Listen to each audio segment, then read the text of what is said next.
Good morning and welcome to 5-Minute AI News. Today is Tuesday, January 27th, 2026. We're here to give you the most important AI headlines in a format you can actually keep up with. That's right. Today, we're diving into some massive new model releases from Nvidia, a ton of investment news shaking up the AI chip market, and some major regulatory actions from both the EU and the US that you won't want to miss. Let's start with a storm of news in AI research. Nvidia has released Earth 2, an open family of models for AI weather and climate prediction. This is huge, as it democratizes access to climate science that used to be locked away in government supercomputers. Exactly. This could dramatically speed up forecasting and improve accuracy. The stack includes models for 15-day forecasts, short-term storm tracking, and even one that cleans up messy atmospheric data in minutes instead of hours. It empowers more organizations to build their own sovereign forecasting systems. Speaking of new models from Nvidia, they also launched Personaplex, a voice AI designed to listen and talk at the same time.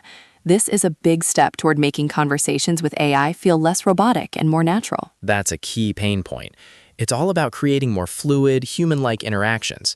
On a similar note, Google released Function Gemma, a lightweight model optimized for function calling. This means AI on your phone could soon perform actions directly, not just chat back at you. And Microsoft is getting into the action with Ro Alpha, a new vision language auction model for robots. The goal here is to seriously improve a robot's reasoning and ability to understand and interact with the physical world. And in a completely different application, Google DeepMind's AI-assisted animated short film, Dear Upstairs Neighbors, just premiered at Sundance. It's a fascinating look at how AI can be a collaborative tool in the creative arts, working alongside animators. Shifting gears to company news and investments, Nvidia isn't just releasing models, they're also investing. They've poured a massive $2 billion into the cloud provider CoreWeave, solidifying their partnership and strengthening the ecosystem for GPU-accelerated computing. That's a huge vote of confidence. And speaking of big numbers, AI chip startup Recursive has hit a $4 billion valuation just 2 months after its launch. This just shows how intense investor interest is in the hardware side of AI right now. Absolutely.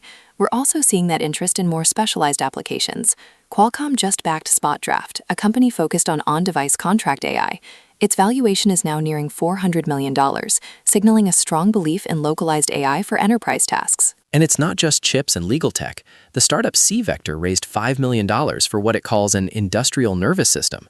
It's another example of AI being deployed as a software layer to optimize complex, real-world operations. On the monetization front, OpenAI is reportedly launching ads in ChatGPT, and the pricing is turning heads. They're asking for about $60 per 1,000 impressions, which is comparable to premium TV ad slots. And they're billing per impression, not per click, which is unusual for online ads. It shows just how confident OpenAI is in the value and reach of their audience. It's an aggressive but telling move. Now for some serious regulatory and policy news.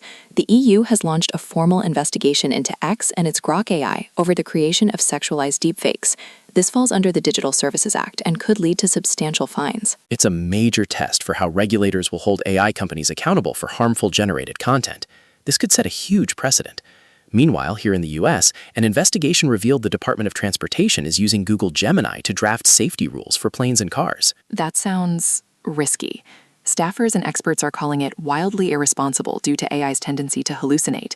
The goal is to speed up rulemaking, but the potential for flawed regulations leading to real-world harm is a major concern. In other legal news, Google is settling a $68 million lawsuit over claims its voice assistant was recording conversations without consent, even when not prompted. While they didn't admit wrongdoing, it highlights the ongoing privacy issues with these devices. And finally, a story blending tech and politics.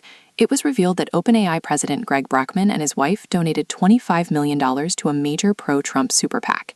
This raises serious questions about how the personal politics of AI leaders might influence the future of AI regulation. That's a massive donation, and really highlights the growing intersection of AI leadership and political influence. That's all the time we have for today, but the story I'll be watching most closely is the EU investigation into Grok. It could have ripple effects across the entire generative AI industry. A great point. If you enjoyed today's episode, please take a moment to like, subscribe, and leave us a review on Spotify and Apple Podcasts. It really helps others find the show. Thanks for tuning in to 5-Minute AI News. Have a great day.